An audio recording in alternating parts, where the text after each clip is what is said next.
శ్రీధర్ బాబు నేను చెప్తాను.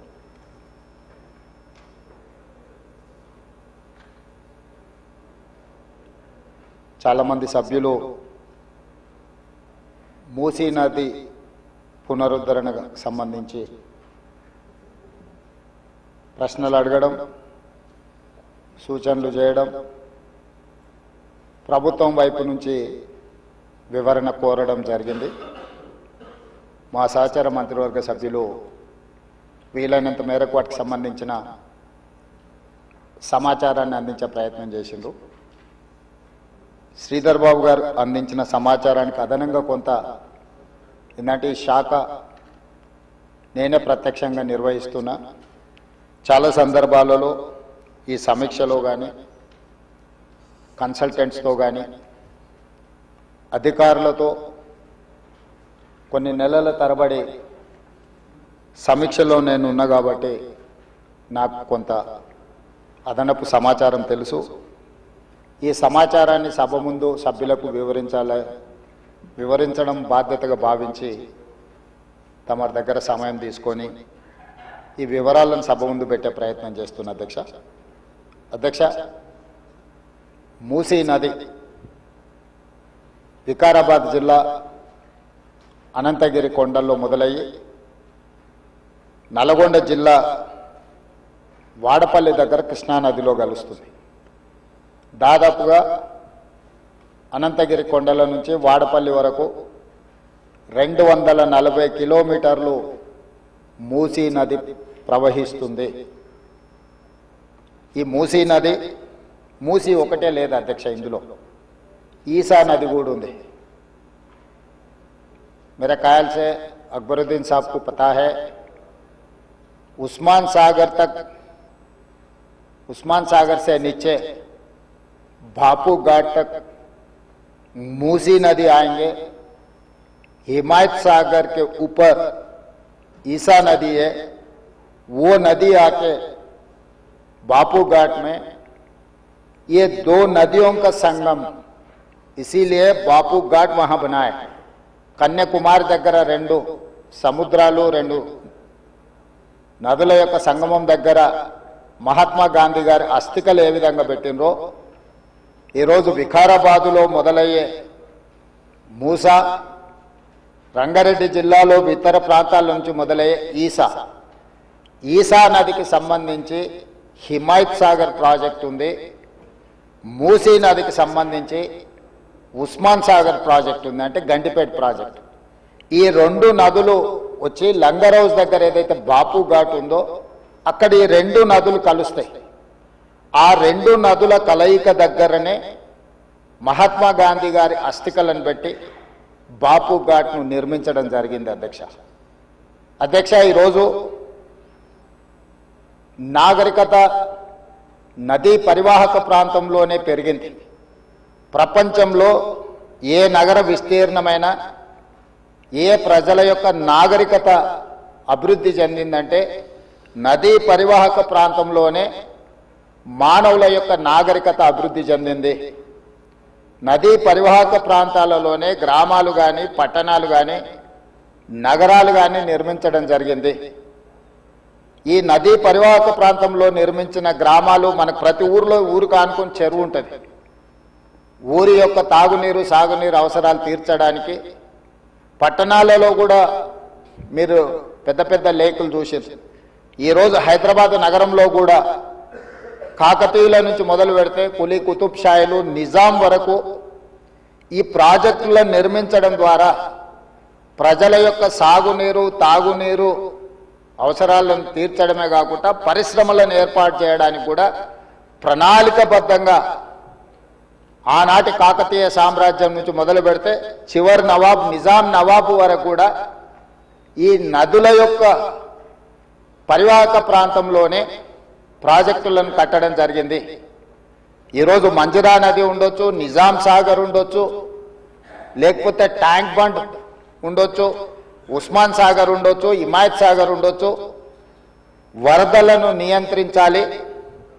1908లో ఈ నగరం మీద వరద తుఫాను ఉప్పెనై వేలాది మందిని బలిగొన్నప్పుడు నిజాం సర్కార్ నిజాం ప్రభు మనసు చెల్లించి ఈ సమస్యకు శాశ్వత పరిష్కారం చూపించాలి అని చెప్పి ప్రపంచ స్థాయిలో ఆ రోజుల్లోనే టెండర్లు పిలిచి సాంకేతిక నిపుణులను నియమించి మోక్షగుండం విశ్వేశ్వరయ్య ద్వారా శాశ్వతంగా ఈ నగరానికి వరద ముప్పు నుంచి రక్షించడమే కాకుండా తాగునీటి సమస్యను పరిష్కరించడానికి 1908లో నిజాం సర్కార్ ఈ కార్యక్రమాన్ని ఈ ప్రాజెక్టును చేపట్టడం జరిగింది. 1921-22కు ఉస్మాన్ సాగర్ హిమాయత్ సాగర్ ప్రాజెక్టులను నిర్మించి ఈ రోజుకు 105 సంవత్సరాలైన ఈ పట్టణం నగరం మహానగరంగా విస్తరించిన 105 సంవత్సరాల క్రితం నిజాం ప్రభు నిర్మించిన ఉస్మాన్ సాగర్ హిమాయత్ సాగరే హైదరాబాదు ప్రజల యొక్క దాహార్తిని ప్రజలకు పాపులర్గా గండిపేట నీళ్ళు అని తెలుసు. హైదరాబాద్కి ఎవరైనా వచ్చి కొంచెం హుషారైతే గండిపేట నీళ్ళు అడ్డట్టున్నాయని అంటుంటారు మనోళ్ళు పెద్దలు. అంటే గండిపేట నీళ్ళలో వికారాబాద్ నుంచి వచ్చే నీళ్ళల్లో ఒక గొప్ప మహత్వం ఉంది. వికారాబాద్ అడవి ఏదో పిచ్చి మొక్కలతో మొలిచిన అడవి కాదు అధ్యక్ష, వనమూలికలతో కూడుకున్న అడవి. వఖారాబాద్ కా హవా లాఖోం కా దవా, అంతేనా అధ్యక్ష? లాఖో మరీదోం కా దవా. టీబీ వచ్చిన వాళ్ళని తీసుకెళ్లి వికారాబాదులో వదిలేస్తే అక్కడ 3 నెలలు ఉంటే నేచరే వాళ్ళని క్యూర్ చేసే విధంగా, అంటే నిజాం వికారాబాద్ అడవులను పిచ్చి మొక్కలతో కాకుండా వనమూలికలతో కూడుకున్న చెట్లను నాటి వాటిని పెంచడం వల్ల వికారాబాదులో టెంపరేచర్స్ తక్కువ ఉంటాయి అధ్యక్ష. హైదరాబాదులో ఈ చుట్టుముట్టుతుండే టెంపరేచర్ కంటే 2-3 డిగ్రీలు వికారాబాద్ అనంతగిరి కొండల్లో టెంపరేచర్ తక్కువ ఉంటుంది. అక్కడ గాలి, అక్కడి నీరు చాలా గొప్ప వనమూలికలతో కూడుకున్నది. ఆ నీళ్ళే గండిపేటకు వచ్చి ఆ గండిపేట నీళ్ళే హైదరాబాద్ నగరానికి ప్రజలకు తాగడానికి ఇవ్వడం ద్వారా మన ఆరోగ్యాన్ని కాపాడడం కాకుండా మనకు తెలివితేటలను కూడా మెరుగుపరచుకోవడానికి నిజాం సర్కార్ ఇవన్నీ ఏర్పాటు చేసింది అధ్యక్ష. కాలక్రమేణా స్వతంత్రం వచ్చింది, సాంకేతిక నైపుణ్యం పెరిగింది. సాంకేతిక నైపుణ్యంతో నగరాలు అభివృద్ధి చెంది జలవనరులను కాపాడుకోవాల్సిన మనము ఆ దిశగా ప్రయాణం చేయలే అధ్యక్ష. శాశ్వత సమస్యల్ని పరిష్కరించి మన ఆరోగ్యాన్ని కాపాడే జలవనరులను కలుషితం చేయడమే కాకుండా కబ్జాలు పెట్టి ఫామ్ హౌజులు కట్టి ఫామ్ హౌజ్లో డ్రైనేజ్ లైన్లు తీసుకెళ్లి ఈ గండిపేట హిమాయత్ సాగర్ కలిపినారు అధ్యక్ష. ఆగర్భ శ్రీమంతులు కట్టుకున్న ఫామ్ హౌజుల్లో ఉన్న డ్రైనేజ్ కనెక్షన్స్ తీసుకెళ్లి గండిపేటకు హిమాయత్ సాగర్కు కనెక్ట్ చేస్తే వాళ్ళ మీద ఉక్కుపాదం మోపి అన్నిటిని కూలగొట్టి లక్షలాది నగరంలో ప్రజలు తాగే నీళ్లను కలుషితం చేస్తే ఎవరిని క్షమించమని చెప్పి మా ప్రభుత్వం వచ్చిన తర్వాత కఠినమైన చర్యలు తీసుకున్నది అధ్యక్ష. దాని మీద ఎన్నో విమర్శలు వచ్చినాయి. జన్వాడలో ఫామ్ హౌజులు, మొయినాబాద్లో ఫామ్ హౌజులు కట్టుకున్న వాళ్ళు నా మీద దాడి చేసిరు. లక్షల కోట్ల రూపాయలు సోషల్ మీడియాలో ఖర్చులు పెట్టి బద్నాం చేసే ప్రయత్నం చేసిరు. అయినా మా సంకల్పం మంచిది, పేద ప్రజలకు మేలు జరగాలన్న ఆలోచనతో ఎన్ని విమర్శలు వచ్చినా వెనక్కి తగ్గకుండా 100% ఆ కార్యక్రమాన్ని ముందుకు తీసుకెళ్లే ప్రయత్నం చేసి, అదేవిధంగా మాకొచ్చిన అవకాశాలలో ప్రపంచంలో చాలా దేశాలు తిరిగినాం అధ్యక్ష. చాలా దేశాలను చూసినాం.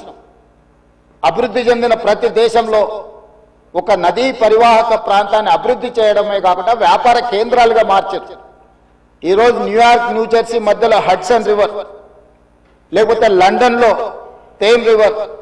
నేనే మంత్రులనే కాకుండా మిత్రులు అక్బరుద్దీన్ ఓవైసీ గారితో కూడా కలిసి మేము లండన్లో ఆ ప్రాజెక్టును పరిశీలించడం జరిగింది. జపాన్లో చూడడం జరిగింది, సౌత్ కొరియాలో చూడడం జరిగింది, సింగపూర్ లాంటి నూతనంగా అభివృద్ధి చెందిన దేశాలను మనం పర్యటించడం జరిగింది. జర్మన్ లాంటి దేశాలు తమరు కూడా కౌన్సిల్ చైర్పర్సన్ సుఖేందర్ రెడ్డి గారు కూడా వెళ్ళి మీరు చూసి వచ్చి మీరు కూడా నాతోని మీ అనుభవాలను కొంత నాకు వివరించడం జరిగింది.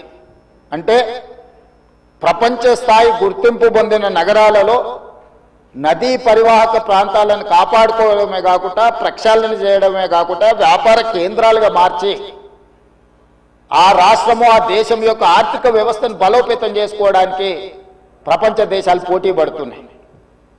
ఈరోజు గుజరాత్ అహ్మదాబాద్లో సబర్మతి రివర్ ఫ్రంట్ కట్టుకున్నారు. భారతీయ జనతా పార్టీ నాయకులు ప్రజాప్రతినిధులు గొప్పగా చెప్పుకుంటుంటారు. నరేంద్ర మోడీ గారు, అమిత్ షా గారు గుజరాత్లో సబర్మతి రివర్ ఫ్రంట్ అద్భుతంగా కట్టిర్రని దాదాపుగా 60,000 ఫ్యామిలీలను అక్కడి నుంచి తరలించింది అధ్యక్ష. 60,000 కుటుంబాలను సబర్మతి రివర్ ఫ్రంట్ అభివృద్ధిలో భాగంగా ఆ సబర్మతి రివర్ కానుకొని ఉన్న పేదలను అందరిని కూడా అక్కడి నుంచి తరలించారు. ఉత్తరప్రదేశ్లో గంగానది ప్రక్షాళన చేసి అక్కడ రివర్ ఫ్రంట్ కట్టుకున్నారు.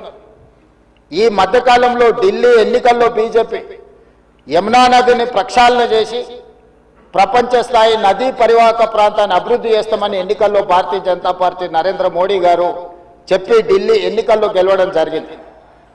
ఆ విషయాలను అన్నిటినీ భారతీయ జనతా పార్టీ అద్భుతంగా గొప్ప అభివృద్ధి నమూనాగా మాట్లాడుకొని ఎన్నికల్లో ఎజెండాగా మార్చి చెప్పుకున్నారు అధ్యక్ష. మేము తప్పు పట్టడం లేదు. అభివృద్ధి జరిగినప్పుడు కొంతమందికి ఇబ్బంది జరుగుద్ది. ఆ ఇబ్బంది జరిగిన వాళ్లకు ప్రభుత్వాలు న్యాయం చేయాలి, నష్టపరిహారం ఇవ్వాలి, ప్రత్యామ్నాయం ఏర్పాట్లు చేయాలన్నది మా ఆలోచన. మేము యమునా నదిని వ్యతిరేకించలే, గంగా నదిని వ్యతిరేకించలే, సబర్మతి నది రివర్ ఫ్రంట్ను మేము వ్యతిరేకించలే అధ్యక్ష. కాంగ్రెస్ పార్టీ ఆయా రాష్ట్రాలల్లా అక్కడ నివాసం కోల్పోతున్న వాళ్లకు మెరుగైన వసతులు కల్పించండి అని మాత్రమే ప్రభుత్వాలకు సూచన చేసినాం అధ్యక్ష. ఈరోజు ఈ నేపథ్యంలో ప్రపంచ దేశాల నుంచి మన దేశంలో ఉన్న వివిధ రాష్ట్రాలు, రాష్ట్ర ప్రభుత్వాలు చేపడుతున్న కార్యక్రమాల నుంచి కొంతైనా మనం నేర్చుకోవాల్సిన అవసరం ఉంది అధ్యక్ష.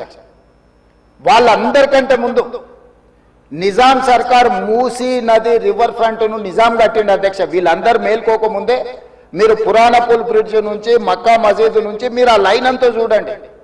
గుల్జార్ హౌస్, మోజంజాయ్ మార్కెట్, మీరు గండిపేట, ఉస్మాన్ సాగర్, హిమాయత్ సాగర్ నుంచి మొదలు పెడితే పరివాహక ప్రాంతంలో ఎన్ని హెరిటేజ్ స్ట్రక్చర్స్ ఉన్నాయి. తారామతి, బారాదరి నుంచి మొదలు పెడితే ఆ నదీ పరివాహక ప్రాంతంలో దశాబ్దాల కిందే నిజాం ఒక నదీ పరివాహక ప్రాంతాన్ని వ్యాపార కేంద్రాలుగా తీర్చిదిద్ది ప్రపంచ దేశాలతోనే పోటీ పడే విధంగా ఆనాటి హైదరాబాద్ రాష్ట్రాన్ని అభివృద్ధి చేసింది అధ్యక్ష నిజాం. కాలక్రమేణా స్వతంత్రం వచ్చింది, ప్రజాస్వామిక పాలన వచ్చింది. కానీ నిజాం చేసిన అభివృద్ధిని మొత్తం కాలగర్భంలో కలిపేసేసి కనుమరుగు చేసేసి పాలకులకు నిజాం మీద కోపం ఉంటే నాకు అభ్యంతరం లేదు. కానీ నిజాం కట్టిన కట్టడాలను, చారిత్రాత్మకమైన కట్టడాల నుంచి మొదలు పెడితే చేసిన అభివృద్ధిని మొత్తం కాలగర్భంలో కలిపి కలుషితం చేసి ఆక్రమించుకొని అన్యాయక్రాంతం అయిపోయి ఈరోజు నివసించడానికి యోగ్యం కాని ప్రాంతాలుగా తయారు చేసేసి ఇదొక భాగం. ఈ హైదరాబాద్ నగరంలో ఉన్న మురికి కాలువలన్నిటినీ, కాలనీలు మొత్తం పట్టణం యొక్క మురికినంతా మూసీ నది కలిపేసేసి చచ్చిన శవాల నుంచి పశువుల కలేబరాల వరకు ఆ మూసీ నదిలో కలిపేయడంతో రంగారెడ్డి జిల్లా, హైదరాబాద్ జిల్లా, చివరగా నల్గొండ జిల్లా ఈరోజు శిక్ష అనుభవిస్తున్నది నల్గొండ జిల్లా ప్రజల అధ్యక్ష. లక్షలాది మంది నల్గొండ జిల్లా ప్రజలు మూసీ నది పరివాహక ప్రాంతంలో చివరగా ఉండడం వల్ల రంగారెడ్డి జిల్లా, హైదరాబాదు జిల్లాలో నుంచి వచ్చిన మొత్తం మురికి, కలుషితం, మనుషుల శవాల నుంచి పశువుల కలేబరాల వరకు ఫార్మా కంపెనీలు వెదజల్లుతున్న విష కాలుష్యం నుంచి మూసీలో కలపడం వల్ల కింద వాళ్ళు జీవించలేని పరిస్థితి ఉంది. నల్గొండ జిల్లాకు భగవంతుడే శిక్ష విధించిండు అధ్యక్ష. వాళ్ళ దురదృష్టం, దేవుడే వాళ్ళ మీద కక్ష కట్టిండు అన్నట్టుగా ఫ్లోరైడ్ ప్రాంతంగా ఆ ప్రాంత ప్రజలు, పేదవాళ్ళు కాళ్ళు వంకర, చేతులు వంకర, నడుము వంకర, పుట్టే పిల్లలు అష్ట వంకర్లతో పుడుతుంటే కన్న తల్లిదండ్రుల యొక్క దుఃఖం ఎలాంటిదో అర్థం చేసుకోండి అధ్యక్ష. ఇదే కాకుండా పిడుగులాంటి ప్రమాదం వాళ్లకు మూసీ నుంచి వచ్చింది అధ్యక్ష. మూసీ పరివాహక ప్రాంతంలో, ఆ ప్రాంతంలో మహిళలు గర్భం దాలిస్తే ఈ నీళ్లు తాగడం వల్ల, ఈ మూసీ పరివాహక ప్రాంతంలో పండించిన పంటలు, కూరగాయలు పంటలు తినడం వల్ల ఆడపిల్లలు గర్భం దాల్చలేని పరిస్థితి వచ్చిందని డాక్టర్లు రిపోర్ట్ ఇచ్చింది అధ్యక్ష. వరల్డ్ హెల్త్ ఆర్గనైజేషన్ మనుషులు నివాస యోగ్యము కాని ప్రాంతంగా నల్గొండ మారబోతుందని ఫ్లోరైడ్ విషయంలో చెప్పడం జరిగింది అధ్యక్ష. అదే కాకుండా ఈరోజు మూసి కలుషితం వల్ల పరివాహక ప్రాంతంలో నేను భువనగిరి ఆలేరు ఆ ప్రాంతం నేను ప్రత్యక్షంగా పర్యటనకు పోయించిన అధ్యక్ష. నేనే స్వయంగా పాదయాత్ర చేసిన అధ్యక్ష. అక్కడ ఆడపిల్లలు వచ్చి అయ్యా మా పిల్లలకు పెళ్లిళ్ళు అయితే మా పిల్లల్ని ఇక్కడ ఉంచుతలేము, మేము పట్టణమో ఎక్కడన్నా పోయి బతకమంటున్నాం, వీడుంటే పిల్లలు పుట్టడం కష్టం, పుట్టే పిల్లలు కూడా అంగవైకల్యంతో పుట్టే పరిస్థితి వచ్చింది అని. నేను అడిగిన ఆడబిడ్డల్ని ఎందుకమ్మా ఏం తల్లి ఏం కష్టం వచ్చిందని. ఒకప్పుడు మూసీలో నీళ్లు ముంచుకొని మేము తాగేటోళ్ళమయ్యా, ఈరోజు చూడు నువ్వే చూస్తున్నావు కదా, మూసీ పక్కన నిలబడలేని పరిస్థితి, దుర్భరమైన కంపు, కలుషితమైన నీళ్లు. ఈ నీళ్లు ఇక్కడనే కాదు మా పంట పొలాలలో పారి మా పశువులు మా మేకలు ఈ నీళ్లు తాగి చచ్చిపోవడమే కాకుండా మేము పండించే కూరగాయలు పంటలు ఇవే తినడం వల్ల మేము జీవించలేని పరిస్థితి వచ్చింది. మీరు ఏమైనా చేయండి, మా నల్గొండకి ఏమి చేయకపోయినా పర్వాలేదు, ఈ మూసి ప్రక్షాళన చేయండి, కలుషితం నుంచి మమ్మల్ని కాపాడండి అని చెప్పి వేలాది మంది ఆ రోజు అక్కడికి వచ్చి విజ్ఞప్తి చేసింది అధ్యక్ష. ఇన్ని పరిస్థితులను చూసి ప్రపంచం అభివృద్ధి చెందుతున్న విధానాలను చూసిన తర్వాత మా ప్రభుత్వం స్పష్టమైన నిర్ణయం తీసుకున్నది అధ్యక్ష. ఎట్టి పరిస్థితుల మూసీ నది ప్రక్షాళన చెయ్యవలసిందే.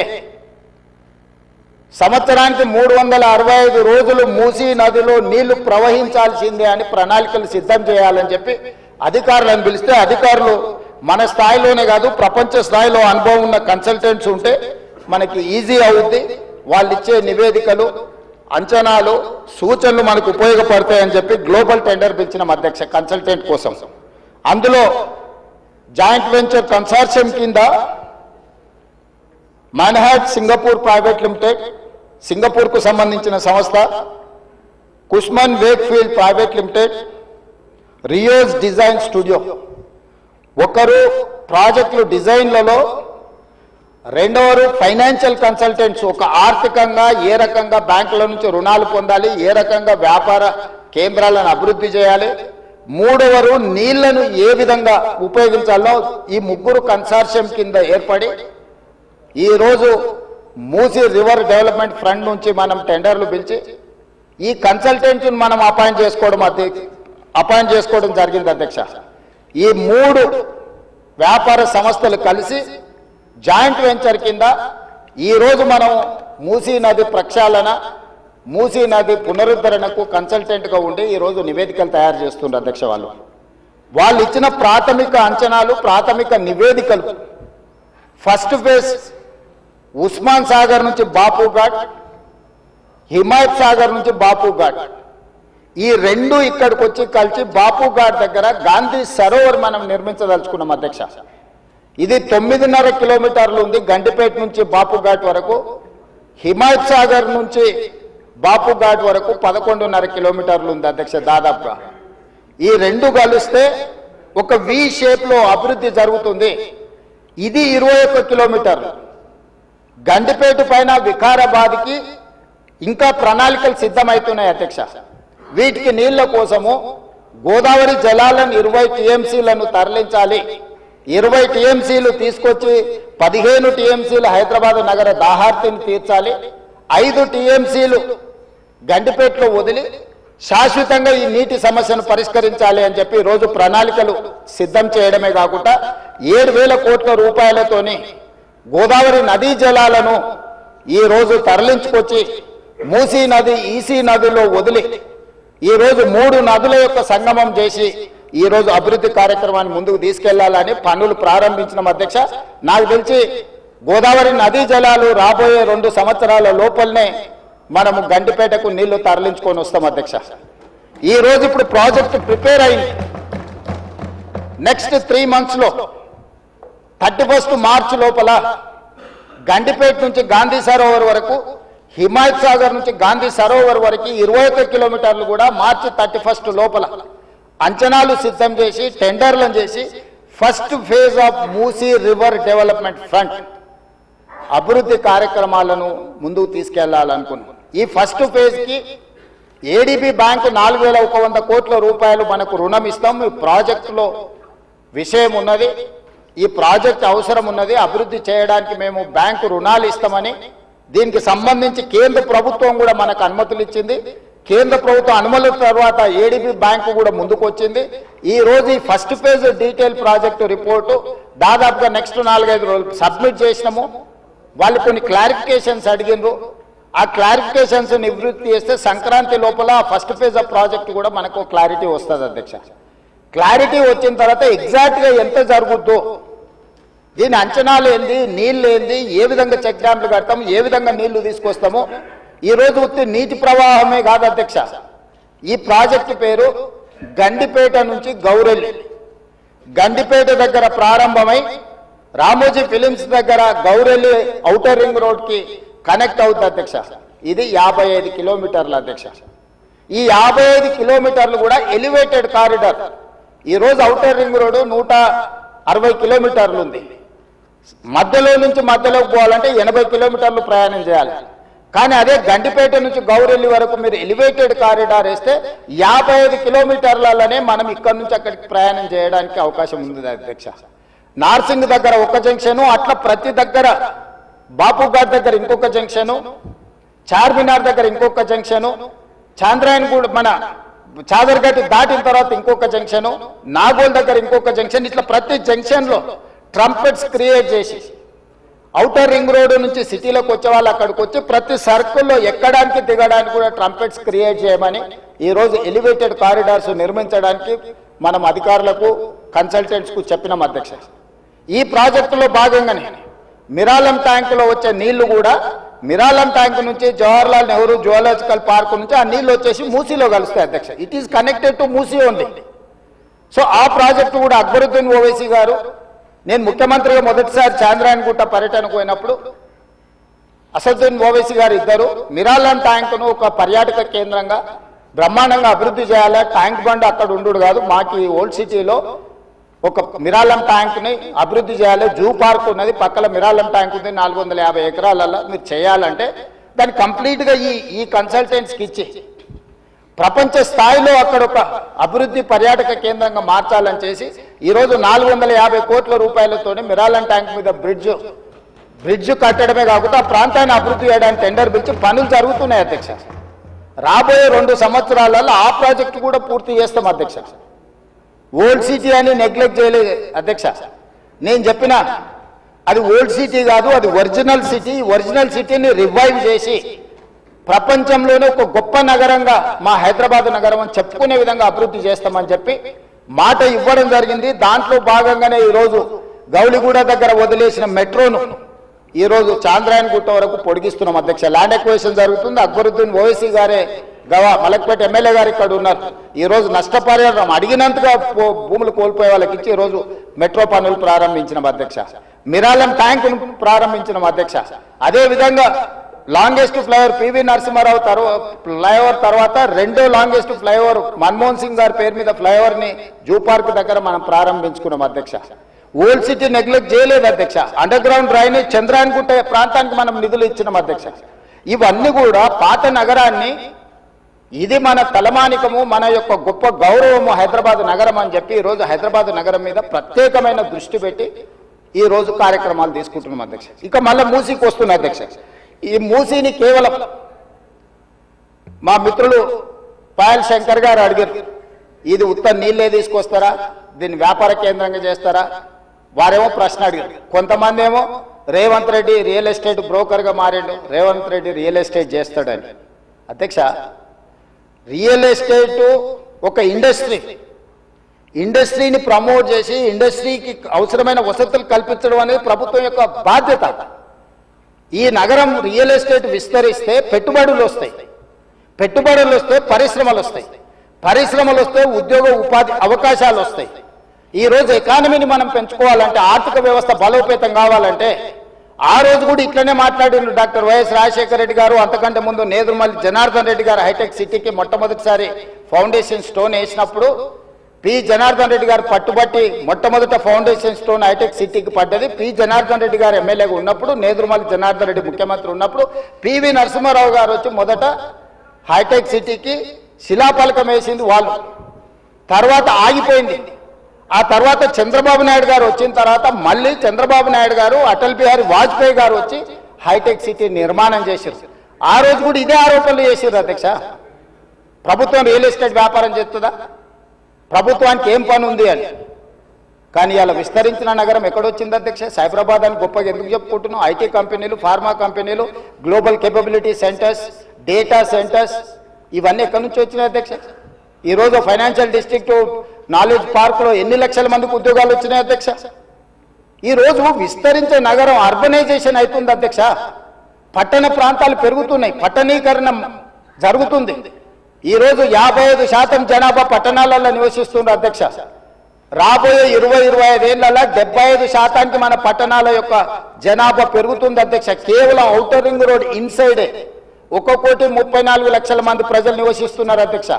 3,78,00,000 తెలంగాణ జనాభా ఉంటే ఔటర్ రింగ్ రోడ్ ఇన్సైడ్ మాత్రమే 1,34,00,000 మంది నివసిస్తున్నారు అధ్యక్ష. అంటే ఇక్కడ మోర్ దాన్ 1/3. టోక్యో ఒక సిటీలో తెలంగాణ జనాభా కంటే ఎక్కువ ఉన్నారు అధ్యక్ష. 4 కోట్ల మంది ఒక పట్టణంలో నివసిస్తున్నారు అధ్యక్ష. ఈరోజు ప్రపంచం అంతా పట్టణాల వైపు వేగంగా విస్తరణ జరుగుతుంది. దానికి తగ్గట్టుగా మనం నగరాలను అభివృద్ధి చేసుకోవాలి. అందులో భాగంగానే ఈరోజు వికసిత్ భారత్ ప్రణాళిక ఏంది? ఈరోజు అందుకోసమే ఆయన దుఃఖం చూడు, ఆయన బాధ చూడు, కడుపులో విషము ఎట్లా అంటే కడుపు నిండా విషయం. ఆ మూసీలో ఉన్న కాలుష్యానికంటే వీళ్ళ కడుపులలో అంతకంటే ఎక్కువ విషం ఉంది అధ్యక్ష. విషం జిమ్ముతున్నారు. మీరు మూసీ కాలుష్యమే ప్రమాదం అనుకుంటున్నారు అధ్యక్ష. ఈ మనుషుల కడుపుల్లో ఉన్న విషయం మూసీ కాలుష్యానికంటే ప్రమాదకరంగా తయారైంది అధ్యక్ష. ఏం నొప్పి అధ్యక్ష? నేను ఎవరినైనా విమర్శించిన అధ్యక్ష? నేను ఈ ప్రభుత్వం ఏం కార్యక్రమాలు చేపట్టబోతుందో సభలో సభ్యులు మాకు తెలవాలని అడిగినారు. పాయల శంకర్ గారు ఏమడిగినారు అధ్యక్ష? మేము సభ్యులము, ప్రభుత్వం ఏం చేస్తుందో మాకు వివరించండి, మేము కూడా మా చేతనైన సాయం చేస్తామని మాట్లాడినారు అధ్యక్ష. నేను వివరాలు చెప్పే ప్రయత్నం చేస్తే విషయం ఎందుకు కక్కుతున్నారు అధ్యక్ష? ఈరోజు క్వశ్చన్ అవర్లో సప్లిమెంటరీ క్వశ్చన్స్ 2 ఉంటాయి. 10 క్వశ్చన్స్ ఉండవు, 10 మందికి ఇయ్యరు. స్పీకర్ గారు అలౌ చేశారు, స్పీకర్ గారు నాకు అనుమతించారు వివరించమని. స్పీకర్ గారి అధ్యక్ష వాళ్ళ ప్రాధాన్యత ఏందో మీకు అర్థమైంది కదా అధ్యక్ష. ఈ చర్చ జరగవద్దు, ఈ నిజాలు ప్రజలకు తెలియవద్దు. విషం కడుపు నిండా విషం. మీరు కళ్ళు చూడండి అధ్యక్ష, అసలు వాళ్ళ కళ్ళలో చూడండి. వాళ్ళ కళ్ళెక్కిన ఓలే శక్తి ఉంటే ఆ విషపు కళ్ళతో చూస్తే మొత్తం కాలి బూడిదైపోయేటట్టు చూస్తున్నారు అధ్యక్ష. కప్పిపుచ్చుకోవడానికి అద్దాలు పెట్టుకుంటున్నారు అధ్యక్ష. అద్దాలు పెట్టుకున్నా మీ విషపు చూపులు ప్రజలకు అర్థమవుతాయి. అందుకోసమని నా మాట ఒక్కటే అధ్యక్ష. ఈరోజు తెలంగాణకు ఈరోజు నగర అభివృద్ధి చేయడం మా బాధ్యత. ఈరోజు ఇన్ని మాటలు మాట్లాడుతున్నారు కదా అధ్యక్ష. ఆనాడు కాంగ్రెస్ లో గెలిచిన ఎమ్మెల్యేని తీసుకొని మూసీ రివర్ డెవలప్మెంట్ కార్పొరేషన్ కు చైర్మన్ చేసింది ఎవరు అధ్యక్ష? ఎవరు? ఈ రోజు వివరాలు చెప్తుంటే ఆ నొప్పెందుకు అధ్యక్ష? మీరు అనుమతి ఇచ్చిన తర్వాత వాళ్ళెవరు అధ్యక్ష ప్రశ్నించనికే? వాళ్ళెవరు సభ్యులు? ఈ రోజు అక్బరుద్దీన్ ఓవైసీ గారు, పాయల శంకర్ గారు, లేకపోతే కాలేరు వెంకటేష్ గారు. ఆ కాలేరు వెంకటేష్ గారినైనా చూసి నేర్చుకోండి, కనీసం ఒక అవగాహన వస్తుంది. స్పష్టంగా నేను అంబర్పేట పోయినప్పుడు చెప్పిండు, 100% అంబర్పేట శాసనసభ నియోజకవర్గంలో మేము మూసీ నది ప్రక్షాళనకు సహకరిస్తాము. మా పేదలకందరికీ మంచి ఇండ్లు కట్టించండి, మా ప్రభుత్వ కార్యాలయాలు కట్టించండి, మా ప్రాంతాన్ని అభివృద్ధి చేయండి. నేనే ముందు బాగానే నిలబడి మూసీ నది ప్రక్షాళనకు సహకరిస్తానని అంబర్పేట ఎమ్మెల్యే కాలేరు వెంకటేశ్వర గారు ముందుకు వచ్చి బహిరంగంగా మైక్లో చెప్పిండు. నిన్నగాక మొన్న వచ్చి నన్ను కలిసి చెప్పిండు. ఆ పక్కనే ఉప్పల్ ఎమ్మెల్యే లక్ష్మారెడ్డి గారు వచ్చి కలిసి, సార్ మా ప్రాంతాన్ని అభివృద్ధి చేయండి, మూసీ నదిని ప్రక్షాళన చేయడం ద్వారా మా ప్రాంతానికి ఉపయోగపడుతుంది, మీరు చాలా మంచి పని చేస్తారు, మీరు వేగంగా ముందుకు వెళ్ళండి, మా వైపు నుంచి మీకు ఏం సహకారం కావాలని చెప్పి ఆ శాసనసభ్యులు వచ్చి కలిసిరు అధ్యక్ష. ఇవాళ నేను ఒకటే అడుగుతున్నా అధ్యక్ష, ఈ రోజు మూసీ నది ప్రక్షాళన చేసుకుంటే నల్గొండ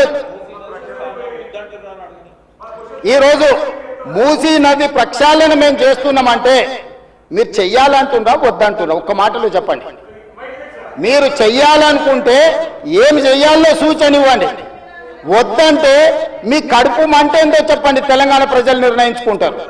అందుకే ఈరోజు మూసీ నది పరివాహక ప్రాంతాన్ని నైట్ ఎకానమీగా మారుస్తా అని చెప్పిన అధ్యక్ష.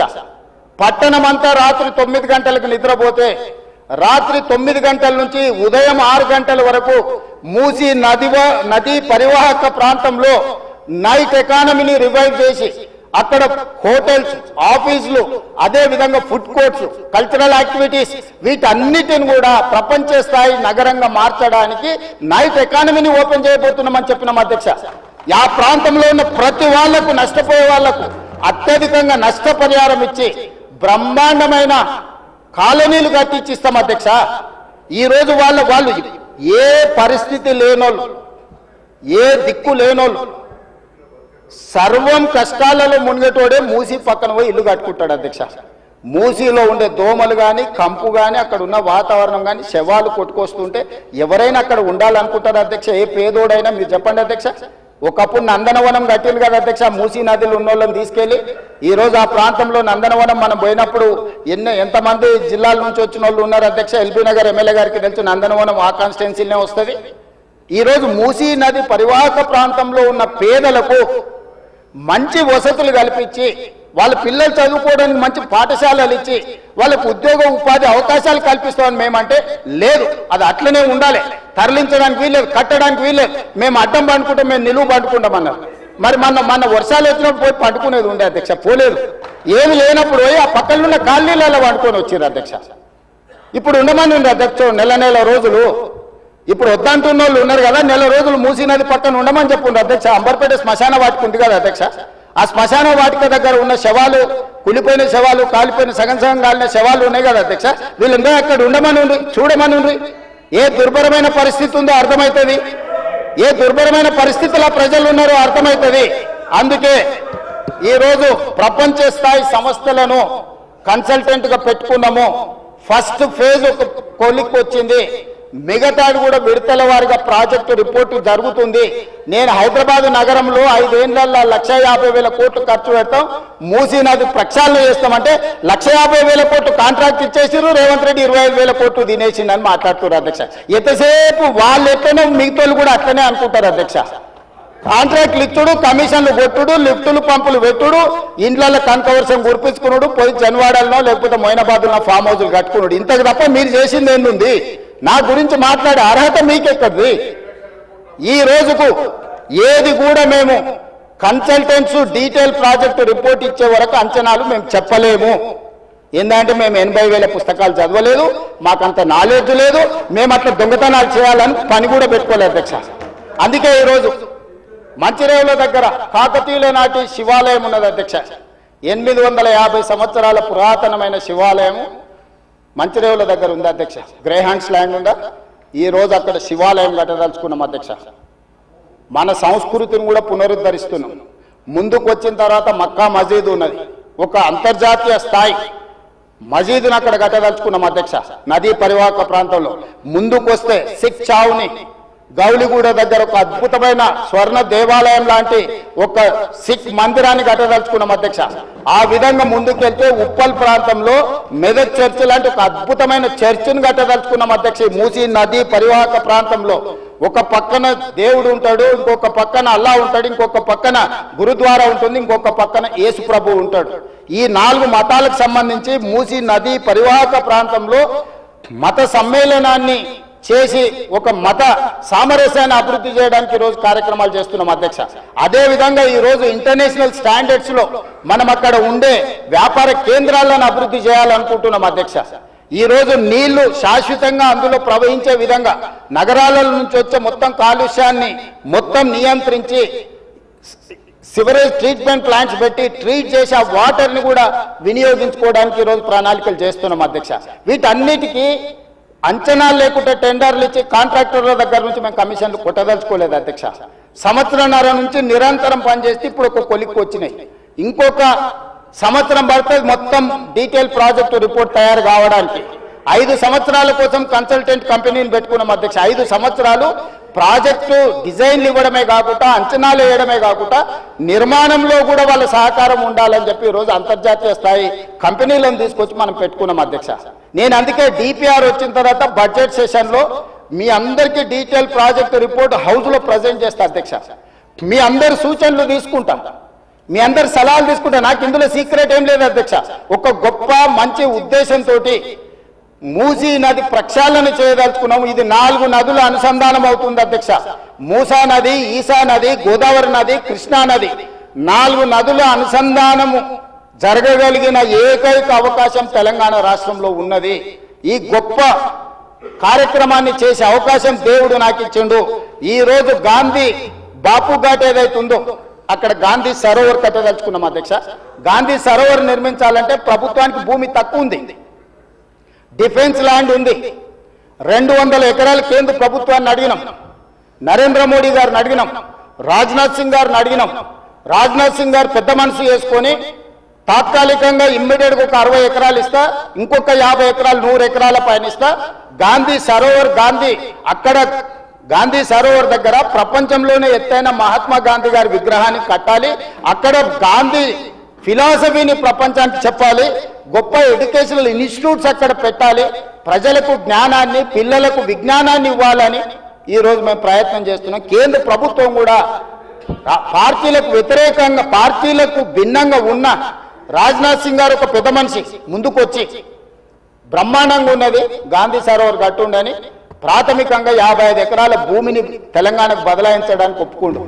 మేము 200 అడిగినాం, మేము 100కు వస్తాం, మిగతా 50 ఎకరాలు కూడా ఇవ్వండి అని అడిగితే మనం కలిస్తే ఇప్పుడు కమిటీని పంపించింది అధ్యక్ష. డిఫెన్స్ సెక్రటరీలు అందరూ వచ్చి ఫీల్డ్ ఇన్స్పెక్షన్ చేసి ప్రాథమికంగా ఇది బ్రహ్మాండమైన ప్రాజెక్టు, మీకు ఆ భూమి కూడా ఇస్తామని కేంద్ర ప్రభుత్వం ముందుకు వచ్చింది అధ్యక్ష. మేము కేంద్ర ప్రభుత్వంతో సయోధ్య పెట్టుకుంటున్నది మీలాగా కేసుల నుంచి తప్పించుకోనికే కాదు అధ్యక్ష, తెలంగాణ రాష్ట్రాన్ని అభివృద్ధి చేయడం కోసం కేంద్ర ప్రభుత్వంతో ఈరోజు మేము చేస్తుంటే ఈరోజు మనోళ్ళు దానికి రకరకాల ఆలోచనలు జోడించి ఏది దోస్తే అది మాట్లాడుతున్నారు అధ్యక్ష. అందుకే దయచేసి సభ్యులకు ఏం అనుమానాలు ఉన్నా నాకేం అభ్యంతరం లేదు. నేను గతంలో ఇది నిర్మాణం చేయాలనుకున్నప్పుడు గ్రేటర్ హైదరాబాద్ పరిధిలో ఉండే ఎమ్మెల్యేలందరినీ సౌత్ కొరియా చూడడానికి రెవెన్యూ మినిస్టర్ శ్రీనివాస్ రెడ్డి గారి నేతృత్వంలో కార్పొరేటర్లను, మేయర్ని, డిప్యూటీ మేయర్ని, ఆఫీసర్లని, శాసనసభ్యులను అందరినీ పొమ్మన్నాం. మొదట్లో పాపం శాసనసభ్యులు అందరూ రానికే సిద్ధమయ్యారు. ఇక ఏమైందో కడుపులో విషం ఉన్న వాళ్ళు ఏం విషయం చెప్పినరో ఇక వద్దులే అన్న మేము రాము అని వాళ్ళు ఇచ్చేసారు. నేను ఇప్పుడు కూడా చెప్తున్నా, ఎమ్మెల్యేలందరికీ నా సూచన, ముఖ్యంగా గ్రేటర్ హైదరాబాద్ పరిధిలో ఔటర్ రింగ్ రోడ్ ఇన్సైడ్ ఉన్న ప్రతి ఎమ్మెల్యేకి నా సూచన, మీరు వెళ్ళి చూడండి, మీ అనుభవాన్ని మాకు పంచండి, మీ కాన్స్టిట్యున్సీలలో మీకు ఏం కావాలో చెప్పండి. మాకు ఇట్లనే చేయాలి, అట్లనే చేయాలి, దీన్ని చెడగొట్టాలని లేదు, చాలా మంచిగా చేయాలనే ఆలోచన ఉన్నది మాకు. అటు ప్రకాష్ గౌడ్ గారు కావచ్చు, ఎంఐఎం ఎమ్మెల్యేలు కావచ్చు, లేకపోతే కాలేరు వెంకటేష్ గారు కావచ్చు, లేకపోతే లక్ష్మారెడ్డి గారు కావచ్చు, ఆ కిందికి వెళ్తే ఎల్బీ నగర్ సుధీర్ రెడ్డి గారు కావచ్చు, లేకపోతే సబితా ఇంద్రారెడ్డి గారు మహేశ్వరం కాన్స్టిట్యున్సీ కూడా కొంత పార్ట్ అందులోకి వస్తుంది. మీరందరూ విదేశీ పర్యటనకు వెళ్ళండి, ప్రభుత్వమే ఖర్చులు భరిస్తుంది, పర్యటన చేయండి. ప్రపంచ స్థాయి మూసీ రివర్ డెవలప్మెంట్ ఫ్రంట్ను మనం అభివృద్ధి చేసుకుందాం, ప్రపంచంతో మనం పోటీ పడదాం. ఆ అభివృద్ధి కార్యక్రమంలో పేదలకు ఎవరికైతే ఇబ్బంది కలుగుతుందో ఆ పేదలకు ఏ విధంగా న్యాయం చేద్దామో మీరు చెప్పండి. వాళ్ళకు పెద్ద కాలనీ కట్టిద్దామా, నాకేం అభ్యంతరం లేదు, ప్రభుత్వ నిధులతోనే కడుతున్నాం కదా. మీ ఆస్తి ఏమో అమ్ముతలేనే, నా ఆస్తి కూడా అమ్ముతలేనే, ప్రజలు కట్టిన పన్నుల నుంచి ఆ పేదలకు మంచి మంచి ఇల్లు కట్టిద్దాం, మంచి స్కూళ్ళు కట్టిద్దాం, మంచి హాస్పిటల్ కట్టిద్దాం, ఉద్యోగ ఉపాధి అవకాశాలు కల్పిద్దాం, స్కిల్ వాళ్ళకి ట్రైనింగ్ ఇద్దాం. ఆ ట్రైనింగ్ ఇచ్చిన తర్వాత పరిశ్రమలలో వాళ్ళకి ఉద్యోగాలు కల్పించి ఏర్పాటు చేద్దాం. ఒకవేళ ఆ ప్రాంతం నుంచి తరలిపోవడానికి వాళ్ళకి ఇబ్బంది ఉంటే మలక్పేట ఎమ్మెల్యే గారు చెప్పారు, भैया यहाँ से उतना दूर जाना है तो हमारे लोग नहीं जाएंगे, अगल बगल में कुछ जगह देके उन लोगों को घर बना के दो। मलकपेट एमएलए कुछ सुझाव दिए, हम लोग वहीं पर जगह ढूंढ रहे, 4 एकड़ 5 एकड़ लेके 10-12 मंजिल बनाए तो वहां का वहीं रहेंगे, वहीं एक अच्छा छोटा स्कूल बनाएंगे, वहीं हॉस्पिटल बना देंगे, दवाखाना बना देंगे, जो गरीब लोगों को कम कर सकते हैं सब कुछ कर देंगे। हम कोई किसी जेब से निकाल के उसमें नहीं डाल रहा है। तो हैदराबाद शहर को हम अच्छा बनाने के लिए हम लोग कोशिश कर रहे हैं। अकबर साहब, इसमें आपका भी you have a better experience, you know better than me. Why? Because you have seen entire world and you have worked with Rajshekar Reddy garu. You have suggested Charminar pedestrian thing, other things you have suggested many times. You have expressed your interest on this development. So government is having open mind. We don't have any objection, we don't have any other agenda, hidden agenda. We don't have any hidden agenda. We wanted to develop, we wanted to improve our infrastructure. So I would request all my members, please suggest our government. Government is there to accept your suggestions. మేము మంచి పని చేయడానికి నిర్ణయించుకున్నాము. మీ సూచనలు సలహాలు ఇవ్వండి. DPR ready అయిన తర్వాత ముఖ్యమంత్రి కార్యాలయంలోనే అందరు ఎమ్మెల్యేలను పిలిచి ఫ్లోర్ లీడర్లను పిలిచి పవర్ పాయింట్ ప్రజెంటేషన్ పెడతాను. మీరు చూడండి, మీరు సూచన ఇవ్వండి. మన నగరాన్ని మనమే అభివృద్ధి చేసుకోవాలి. గాంధీ సరోవర్లో ప్రపంచంలో ఎత్తైన మహాత్మా గాంధీ విగ్రహాన్ని పెట్టుకొని మహాత్మా గాంధీ గారు ఇచ్చిన స్ఫూర్తి, శాంతి ద్వారానే యుద్ధాన్ని గెలవచ్చు, శాంతి ద్వారానే యుద్ధాన్ని గెలవచ్చు, స్వతంత్రం తెచ్చుకోవచ్చు అని ప్రపంచానికి నేర్పిన గొప్ప పోరాట యోధుడు మహాత్మా గాంధీ గారు. వారి స్ఫూర్తితోనే ఈరోజు మనం గాంధీ సరోవర్ నిర్మించుకుంటున్నాము. వారి స్ఫూర్తితోనే ఈరోజు నల్గొండ జిల్లా ప్రజలకు శిక్ష, నగర ప్రజల నుంచి ఈ ప్రాంతం నుంచి పోయే కలుషితము నల్గొండ ప్రజలకు తీరని శిక్షగా మారింది. ఆ ప్రజల్ని